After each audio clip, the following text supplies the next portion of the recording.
En ce temps-là, Jésus se rendit dans son lieu d'origine, et ses disciples le suivirent. Le jour du Shabbat, il se mit à enseigner dans la synagogue. De nombreux auditeurs, frappés d'étonnement, disaient: d'où cela lui vient-il? Quelle est cette sagesse qui lui a été donnée et ces grands miracles qu'il se réalise par ses mains? N'est-il pas le charpentier, le fils de Marie et le frère de Jacques, de José, de Jude et de Simon? Ses sœurs ne sont-elles pas ici chez nous? Et ils étaient profondément choqués à son sujet. Jésus leur disait: un prophète n'est méprisé que dans son pays, sa parenté et sa maison. Et là, il ne pouvait accomplir aucun miracle.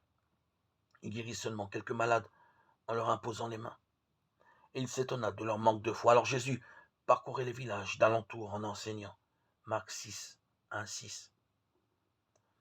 Jésus constate le mépris dont il fait l'objet et s'étonne de manque de foi dans sa propre patrie. Les siens l'accusent de prétendre à ce qu'il n'est pas, de jouer au prophète alors qu'il n'est qu'un charpentier du village.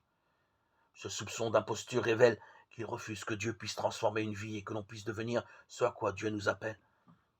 Ils établissent une barrière étanche qui maintient Dieu à distance et leur permet de gérer eux-mêmes leur existence sans devoir rendre des comptes. À cause de la fermeture de leur cœur, Dieu se voit limité. Il choisit d'agir par la foi et l'homme peut lui fermer la porte. Affermis ma foi, Seigneur.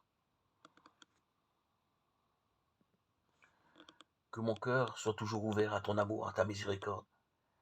Que je puisse toujours être disponible pour me laisser envahir par cet amour.